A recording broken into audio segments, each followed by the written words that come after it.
friends, it's Christy. Welcome back to my channel. Today I've got a card for you using Lawn Fawn's Ocean's Shell-fie Mermaid for You, You Are Sublime, and Scripty Bubble Sentiments.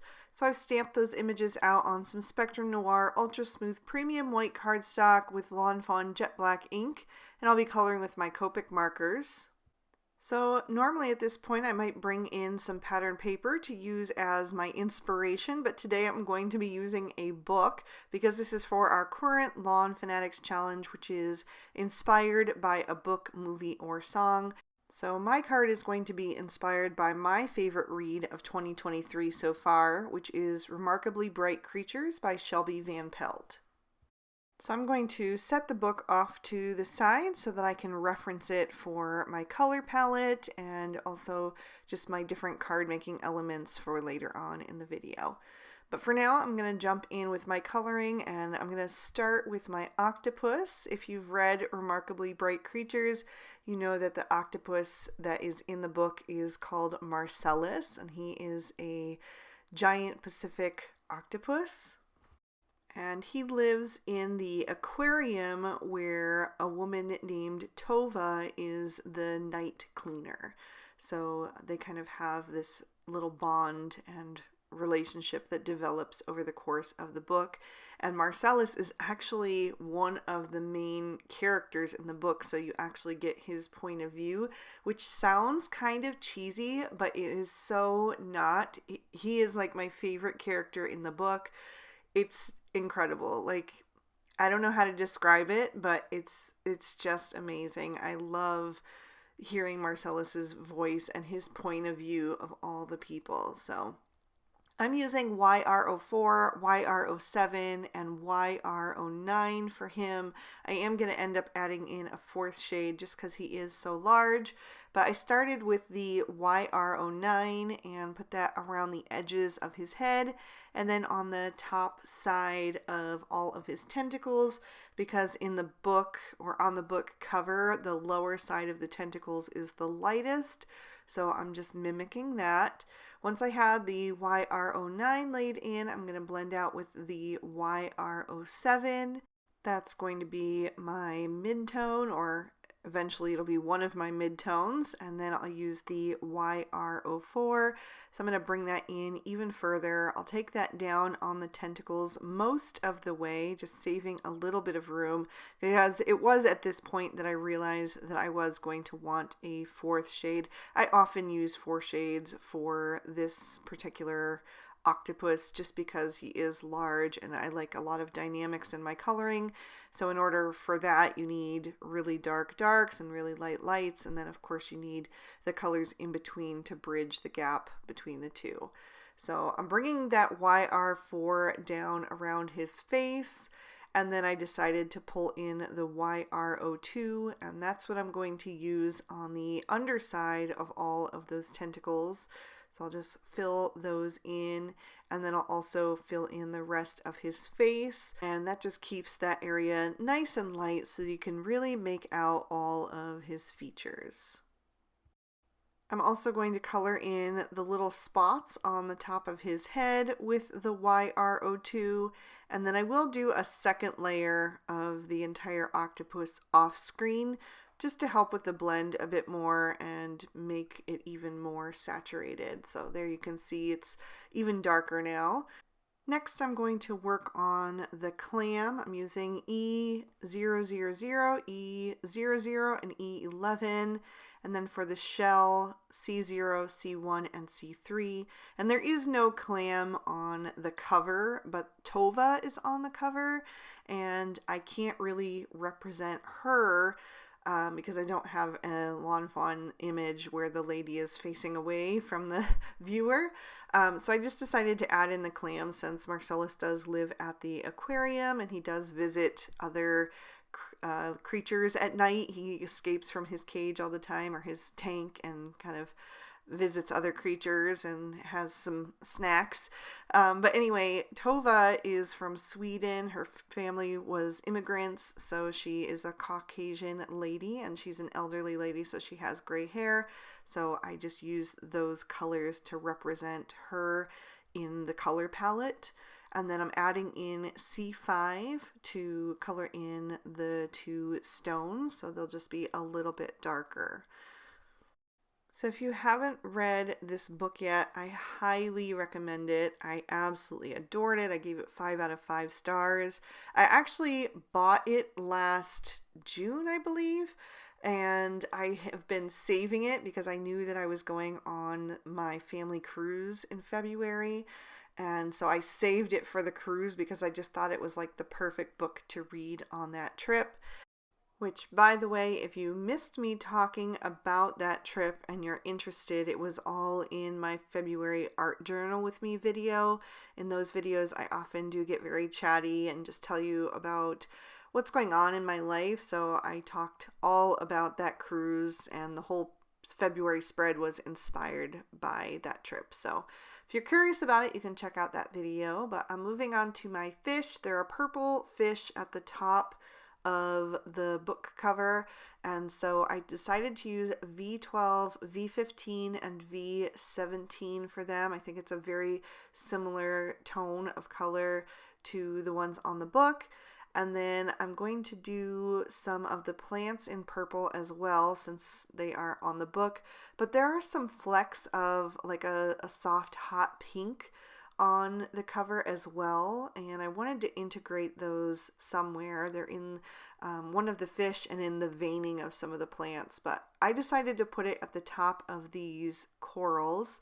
And then I'm going down to the bottom of the corals to add in my V17 and just pull that up with the V15.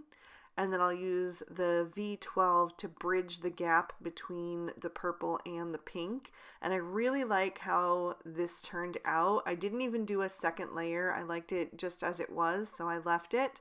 But I thought that the transition was really pretty between them. So really happy that I tried that out using the two-toned look on these little corals. Then I'm moving on to the leafy plants over at the top right. And I'm going to use YG05, YG07, and YG09. Again, just trying to match to the green tones on the cover. So I'm doing something a little bit different for these. I'm actually starting with my lightest shade. I'm using the YG05 to fill in each of those leaves. And that's just because I don't want these completely blended out. I want there to be a little bit more of like a sharpness between the two different colors. So then I'm going in with the YG09 and putting a little dot at the base of each leaf where it is connected on the stem. And then I'll add a little bit of the YG07 between the two. But I'm not really going to blend everything out. I'm going to leave it just like that, just softening that darker part a little bit, because I just wanted that little pop of bold that you sometimes see on different leaves depending. So then I wanted to add in kind of like a dark turquoise because some of the plants had that tone on the cover. So I went with BG45 and BG49, but they were too bright. So I decided to add in BG78, which is quite desaturated, so it really lends a lot of darkness and drama to this combo, and I really liked it. I will have to use this combo again on something else soon, because I just thought once you add in that BG45, it almost glows. Like the depth and richness that you get from the dark to the light, I just adore it. So definitely a new favorite combo that I will have to make a note to use more often. And then I decided to go in and add some rosy cheeks to my critters. They don't have it on the cover, but I just couldn't help it. I really wanted them to look cheerful. So I used the RV11 and RV13 for that. And then I'm going to use BG10 and BG11 to color in the bubbles. So I'm using a little BG11 first, and then I'm going to blend that out with the BG10. I'm also going to add it to the bubble words. So I was just trying to pick certain places here and there. I didn't want to color them in completely because I don't want them to look blue. I want them to still look white, but still have that little bit of blue reflection from the water. And the reason I decided to go with this particular stamp set for the sentiment was because the title of the book and the author's name are in like a bold white font. So I wanted something that would be bold and white, and I thought, well, bubbles kind of go with the Under the Sea theme, so I thought it would be a good combo to mix this with the other images. I'm going to take my black Sakura Jelly Roll pen and go over the eyes, any of them that are open, and then I'm going to trim these images out with their matching dies. So for my background, I'm starting with a piece of Bristol smooth surface cardstock that I trimmed down with one of the stitched hillside borders.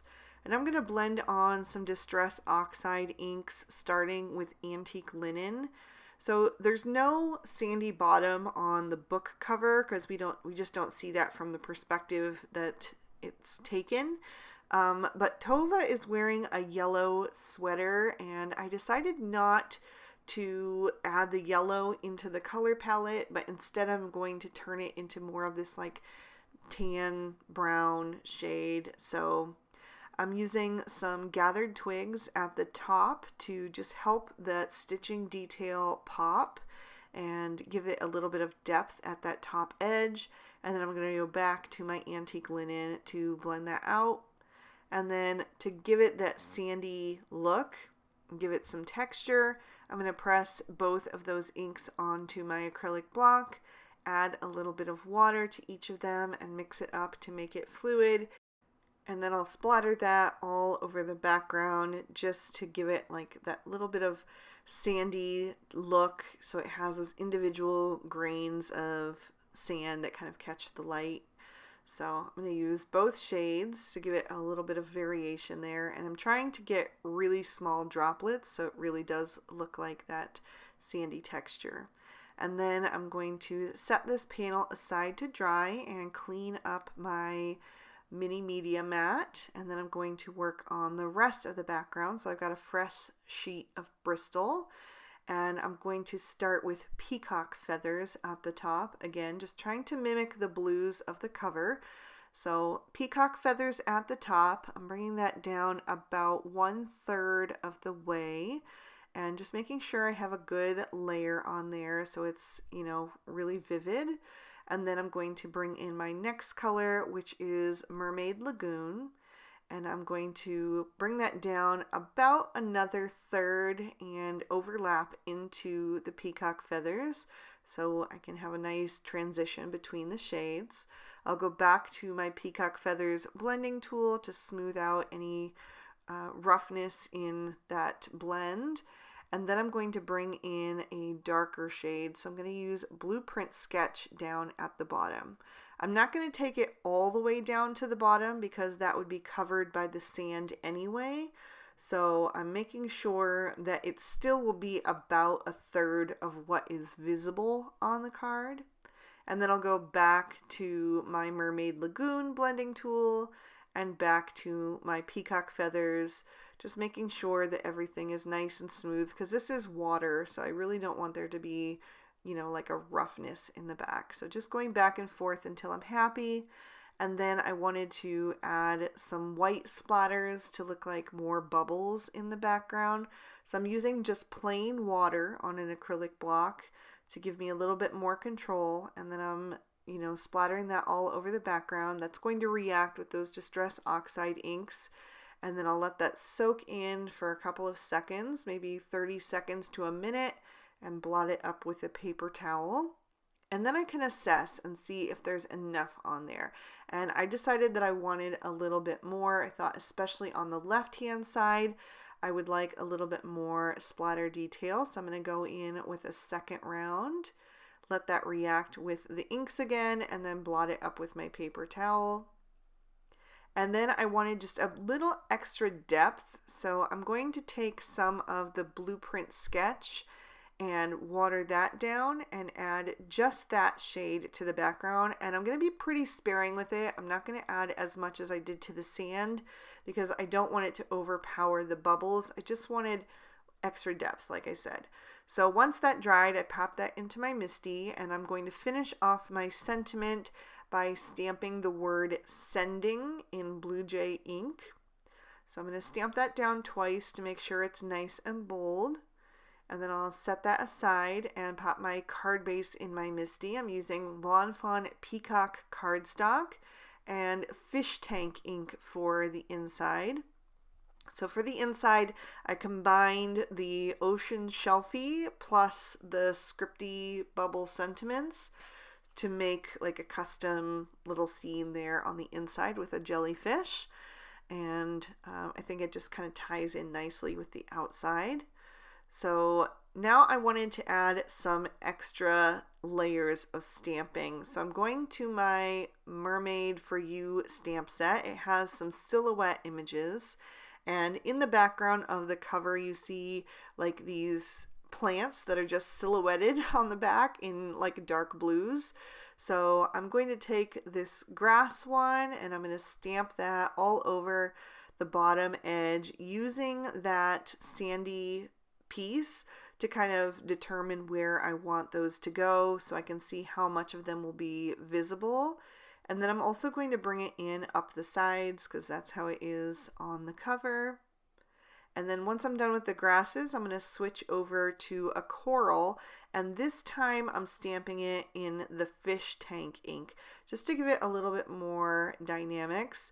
And I'm trying to make sure that the bottom of that coral is off the page so you don't see the bottom where it's kind of cut off.